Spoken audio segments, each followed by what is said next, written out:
Buenos días, estimados alumnos de la materia de Actores y Dinámica Política, que se dicta en el Instituto de Estudios Superior de Investigación y Posgrado, IESIP, correspondiente a la especialización en Ciencias Jurídicas, que se está dictando en esta casa de estudio.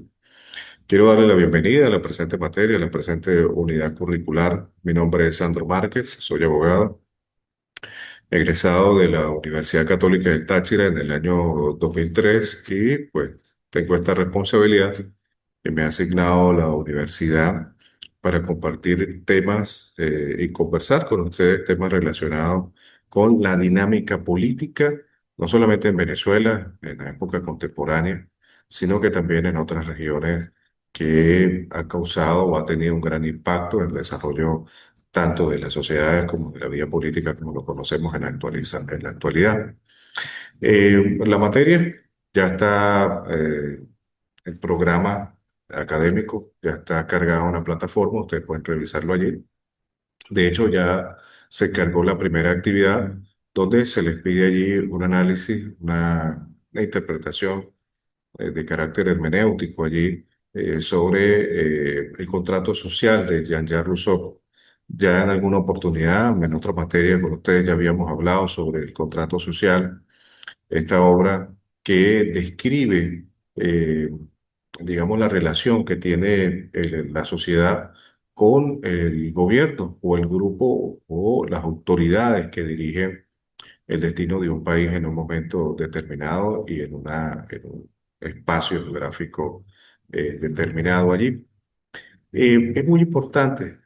conocer sobre este postulado por cuanto nos permite a nosotros, digamos, comprender la dinámica política. Cuando nosotros hablamos de actores y dinámica política, nos referimos principalmente a aquellos individuos o grupos de individuos que, por su capacidad de liderazgo, tienen un gran impacto en las decisiones que recaen en la sociedad. Y evidentemente la dinámica tiene que ver con la evolución, cómo nosotros hemos percibido y concebido los partidos políticos principalmente. Sabemos nosotros que los partidos políticos, pues de alguna u otra manera, conformados por ese grupo de individuos, que en todo caso viene siendo estos actores, toman las decisiones de un país evidentemente sustentándola o fundamentándola en un ordenamiento jurídico, que es lo que le va a permitir darle legalidad a las decisiones que se tomen y la legitimidad viene más bien dada por la aceptación de esas decisiones por la sociedad o grupo de individuos que forman parte de ese espacio geográfico. Le refería sobre la actividad, sobre el primer módulo y allí nosotros encontramos la tesis de Jean-Jacques Rousseau sobre la necesidad de un contrato social. Para Rousseau, el contrato social es, digamos, una forma tácita donde se produce una aceptación de las condiciones de gobierno que previamente están establecidas y que de alguna u otra forma se impone dentro de una sociedad. Thomas Hobbes y Max Weber hablaba sobre una violencia legítima, una violencia institucionalizada que va amalgamada, por supuesto, a esta teoría del contrato social. Hay un espacio allí dentro de lo que comenta este autor, jurista, filósofo, político de gran envergadura y calibre en la exposición y en el desarrollo de estos temas. Él explica de que viene siendo un contrato de tácito, aceptación, donde la sociedad, sin consultarle, acepta las condiciones que le impone el Estado. Entonces, allí yo creo que el primer contrato social que nosotros tenemos o percibimos, más bien, tiene que ver con la Constitución Nacional. Ese es el gran contrato social que en Venezuela y en cualquier otro país, en Colombia, en Argentina, en Chile, en Perú, en cualquier otro país, la Constitución Nacional pues viene siendo el gran contrato social que va a regular las relaciones entre los particulares dentro de la misma sociedad, las relaciones de los particulares y el gobierno, y firma,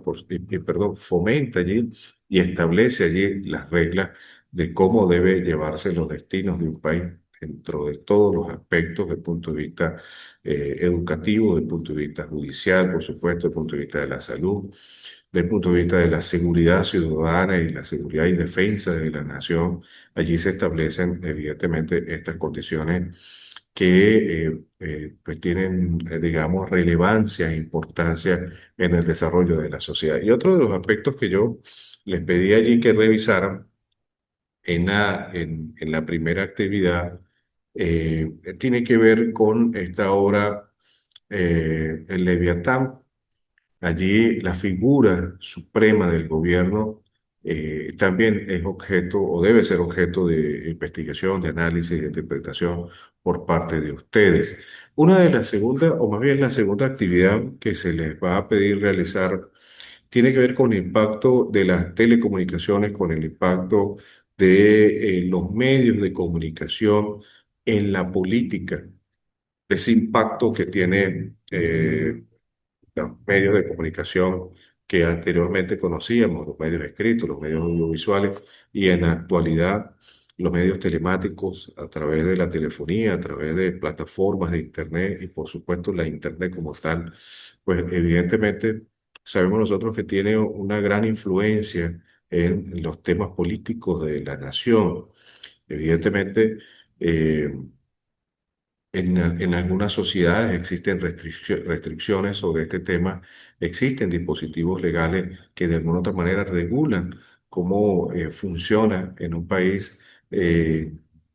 la información que se da a conocer tanto en los medios telemáticos como en los medios audiovisuales, en los programas de televisión, por ejemplo, las opiniones que se emiten en los programas de televisión y los protagonistas que van allá a estos programas, pues de alguna otra manera el alcance es mucho mayor desde el punto de vista político al que conocíamos anteriormente.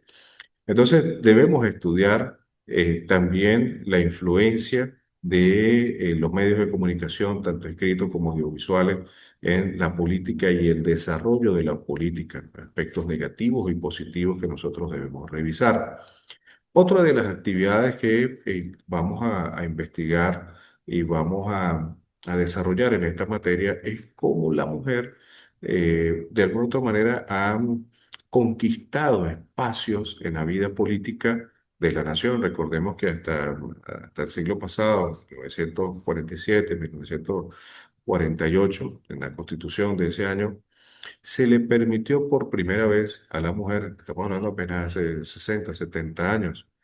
con una historia política venezolana de hace 200 años de la independencia, fue solo hasta 60, 70 años que se le permitió a la mujer participar activamente en la vida política de la nación, no solamente del ejercicio del sufragio como tal, sino también de la posibilidad de ser electa, de ser elegida para ocupar cargos de administración pública de elección popular. Entonces, evidentemente, eso ha sido una conquista fundamental para tratar de igualar, de que exista equidad tanto en los derechos políticos, que nosotros vamos a revisar más adelante en la Constitución Nacional de 1999, estos derechos políticos que son iguales tanto para los hombres como las mujeres. Evidentemente, estos derechos políticos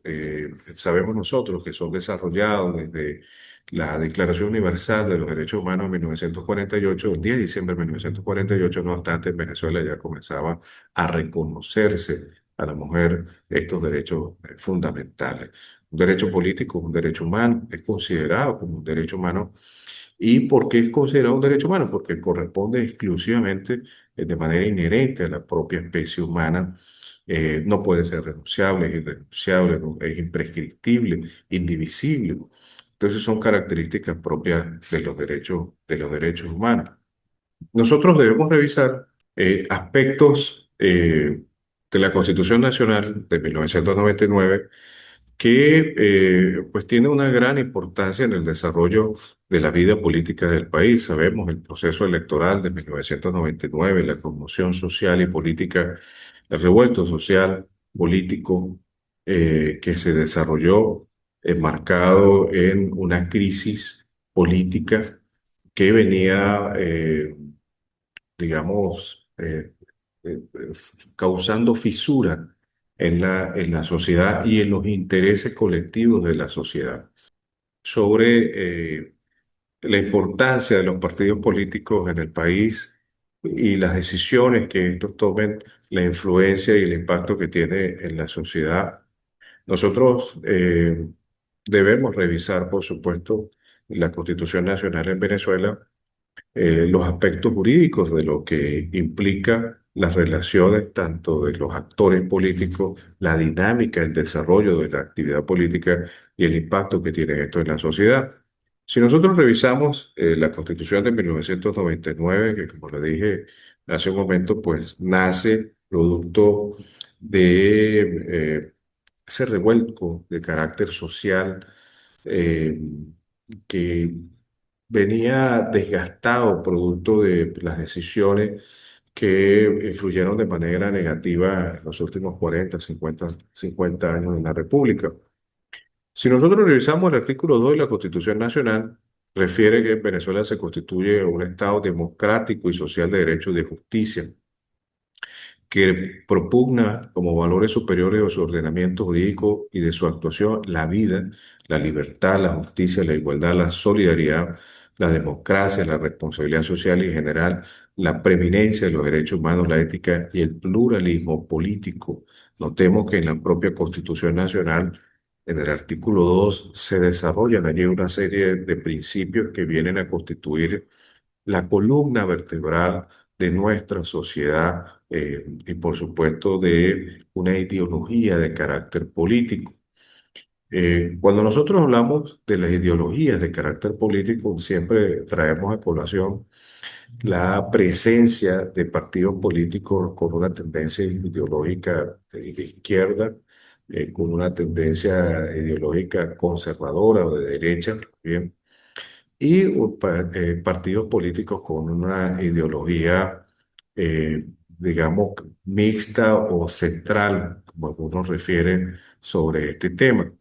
Esta tesis o esta forma de ver los partidos políticos dependiendo de su ideología nace desde la Revolución Francesa. El rey Luis XVI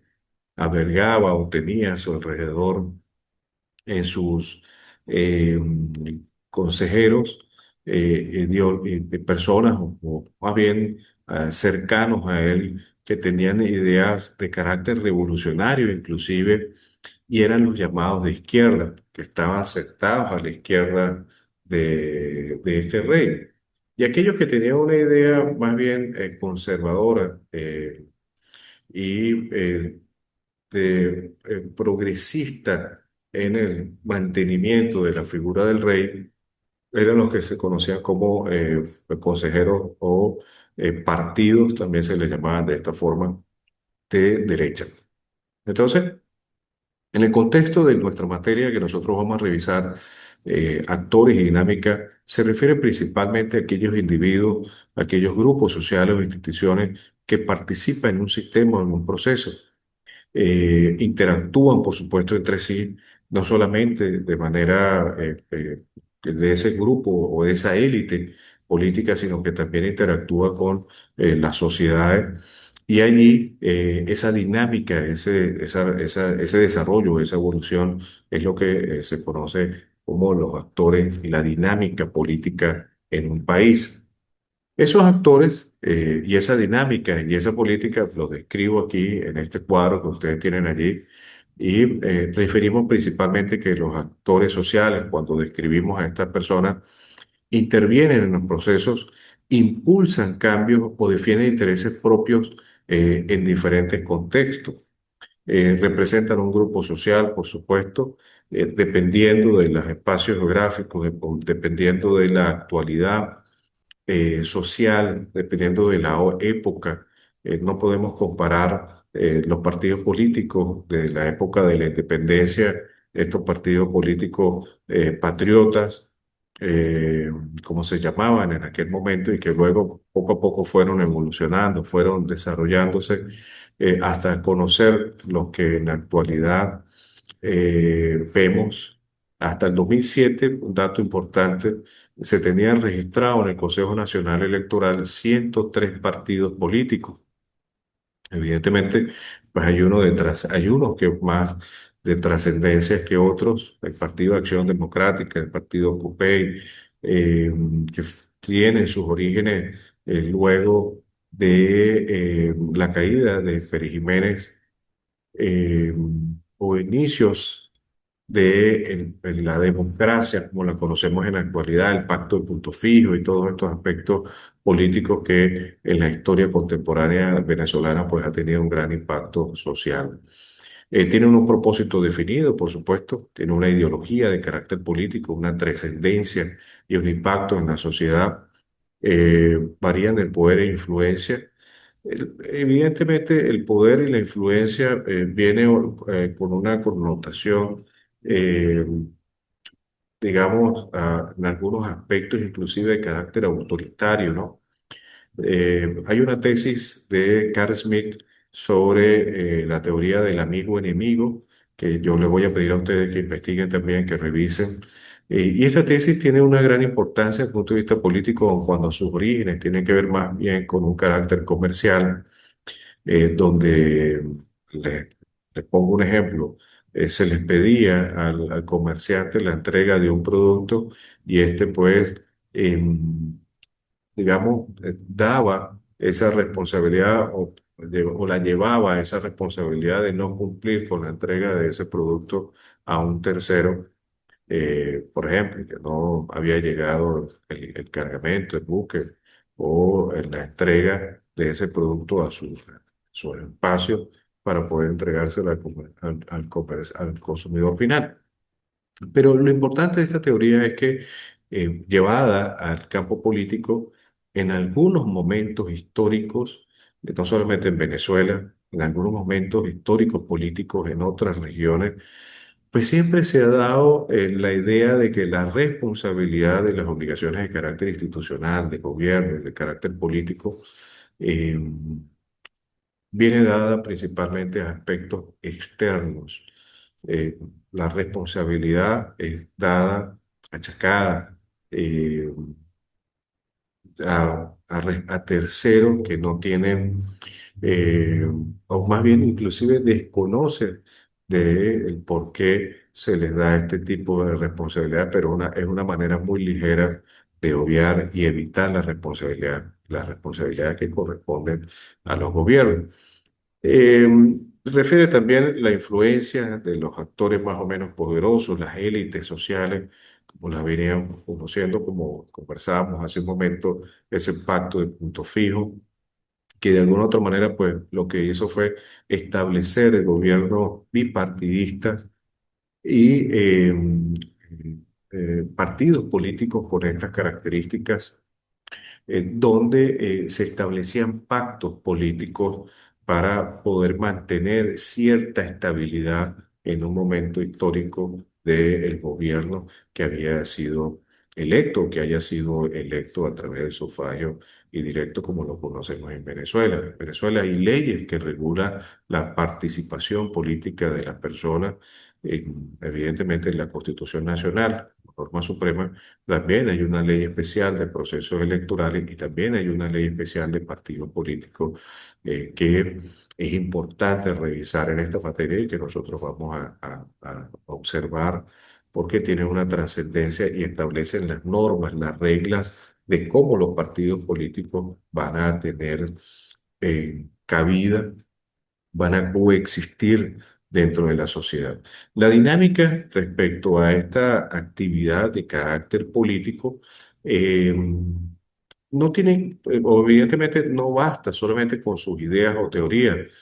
sino que también las características de estos sujetos que mantienen e intervienen en la actividad política del país.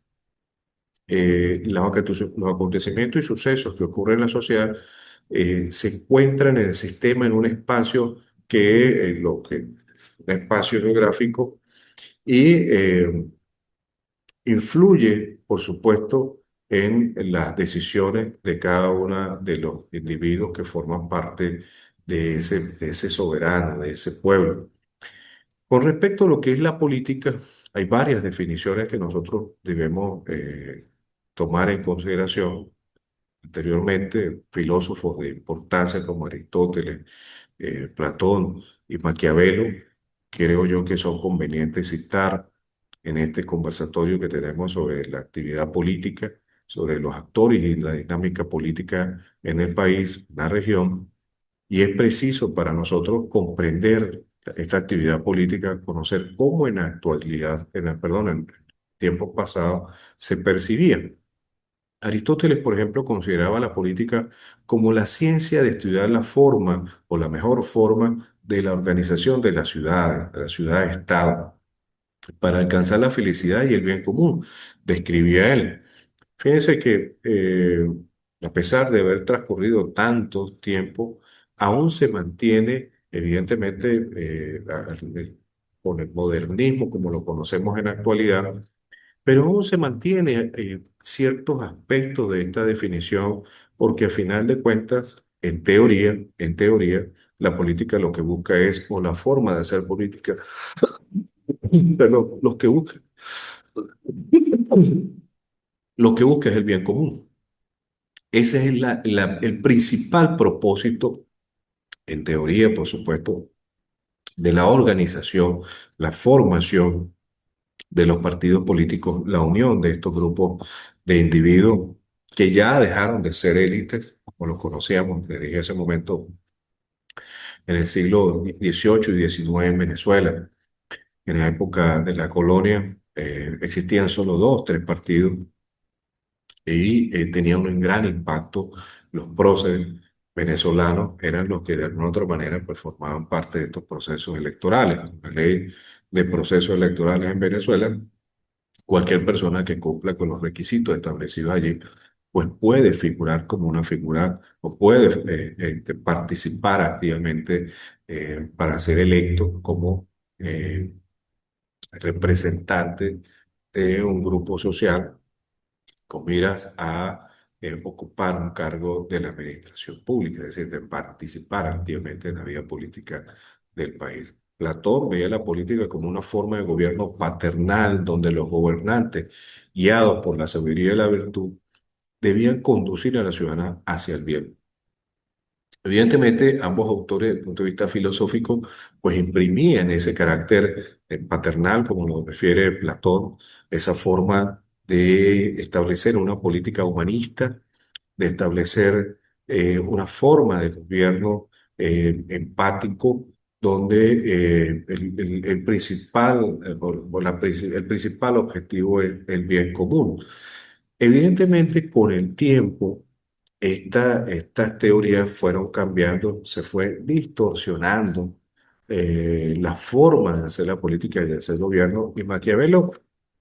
la obra El Príncipe, separa de una manera importante y sobre todo realista la forma como verdaderamente se dirige el gobierno, cómo se hace la política. Separa lo ético, lo moral y se enfoca en un ejercicio práctico del poder. Tiene que ver mucho, les explicaba yo hace un momento, con esa violencia legítima de Thomas Hobbes, perdón, y evidentemente también de ese contrato social de Jean-Jacques Rousseau. Por allí, en este texto del contrato social, una de las cosas que me llamó mucho la atención es que cuando se reunían para la celebración de este gran contrato social que describía este filósofo, este político Rousseau, y se preguntaba qué sucedía si aquellas personas que no, o aquellos ciudadanos que no estaban de acuerdo con este contrato social, qué ocurría con este grupo de personas. Para la tesis del contrato social, el objetivo era alcanzar el bien común y las libertades individuales, la garantía de los derechos fundamentales. Entonces la respuesta era muy simple.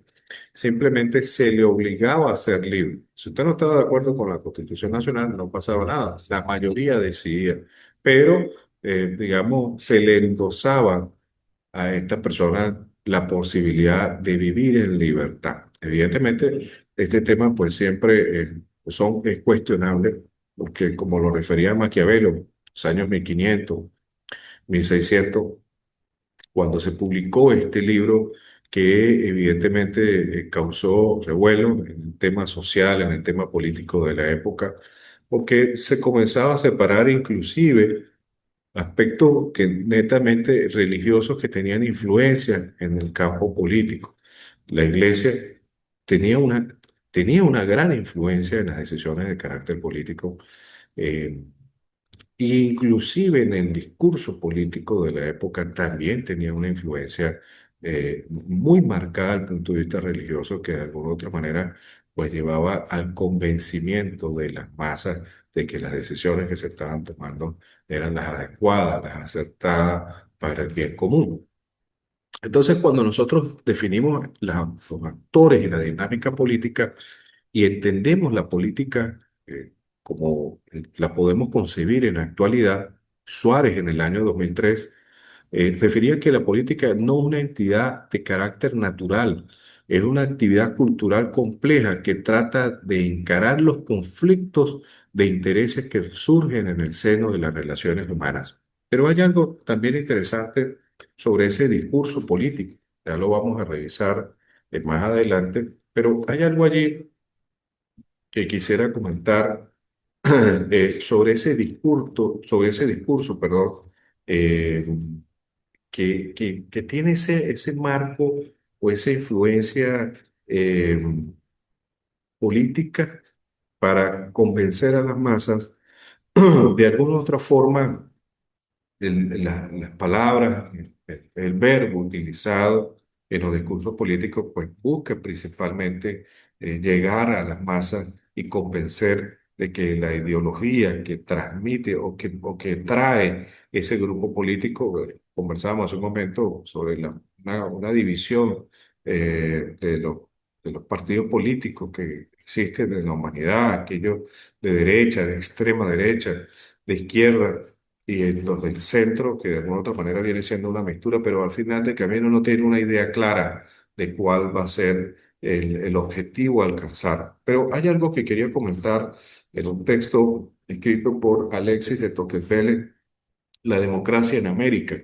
en 1835-1840. Él, junto con un compañero, un hombre europeo que viajó a Estados Unidos a conocer la principal forma de gobierno que era, o que sigue siendo, la más aceptada, que es la democracia en Estados Unidos, viajan a este continente, a este país, para conocer cómo se desarrollaba, fomentaba y qué impacto tenía en la sociedad la democracia. Pero luego de este viaje y luego eh, de analizar, de escuchar a los protagonistas, estos actores y por supuesto aquellos que a final del camino recaían estas decisiones que vienen siendo las masas, la sociedad, la población, nosotros, a final de cuentas. Y concluye que la democracia, y esto lo quiero, estas tres líneas quiero leerla de manera textual con el permiso de ustedes, habrían, dice ellos, en este texto que le comento, las puertas a los talentos más corrientes. La democracia abre las puertas a los talentos más corrientes. Con este sistema, hombres ambiciosos, aunque no especialmente inteligentes, tienen la oportunidad de conectar con las masas mediante temas electorales sencillos. La política, hacer política sin que se sepa transmitir la idea, la ideología, el pensamiento que corresponde a cada partido político y que no se sepa cómo llegar a convencer a las masas, pues evidentemente no se está, eh, digamos, hablando o en el idioma que quiere escuchar las masas y que de alguna u otra manera convence a la población para que este sujeto sea aceptado como ese Mesías que espera la sociedad, que va a darle plenitud, va a permitir que cada uno de nosotros, que cada uno de los individuos, de alguna u otra forma, alcancemos ese bien común, el bienestar como lo añoramos y como creemos que debe ser en cada sociedad, en ese contrato social que les comentaba hace un momento. Pero no termina con esto, sino refiere lo siguiente, por el contrario, personalidades extraordinarias, haciendo una distinción entre aquellos que podían tener contacto y empatía, ese poder de convencimiento con las masas, La democracia permite aún que personas corrientes, pero con un buen discurso, lleguen a las masas. Mientras que personas extraordinarias, con una capacidad intelectual superior, por lo general, no tienen, refiere este autor, eh, la posibilidad de ser elegidas, por cuanto la mayoría ni siquiera les entiende. Aparece allí entonces ese discurso que trillado, que conocemos, el discurso llamado populista, que de alguna u otra forma habla, describe e intenta calar en los individuos para que ellos escuchen lo que quieren ellos en ese discurso político, lo que ellos quieren escuchar en ese discurso político. Entonces encontramos verdaderamente que la democracia, o más bien en ese discurso político, que utilizan los miembros, los individuos, los sujetos en los partidos políticos, va más bien a alcanzar el convencimiento para ocupar esos cargos, para que se les permita ocupar esos cargos de dirección, a que realmente estas ideas políticas pues verdaderamente transformen la sociedad y no solamente ocurre ese convencimiento del individuo, sino que también en la práctica se le permita a cada uno de los individuos que forman parte de la sociedad alcanzar lo que en ese discurso político se transmitía o se transmite aún. Bueno, yo quiero dejar la clase de hoy hasta aquí. Eh, Les indicaba al inicio de la clase de hoy las actividades que están ya cargadas en la plataforma. La primera de ellas, un análisis, interpretación sobre el texto del contrato social y el Leviatán. Y en segundo lugar, la influencia de los medios de comunicación escritos, audiovisuales, la Internet en los temas políticos del país, en la región. Entonces, vamos a continuar en la próxima clase, esperar que la universidad nos indique qué fecha vamos a tener nuestro próximo encuentro. Por favor, si tiene dudas, se puede comunicar con mi teléfono, está allí en la plataforma de la universidad y podemos aclarar algunas dudas que ustedes tengan sobre las actividades que se les han pedido desarrollar. Por último, desearles un feliz fin de semana.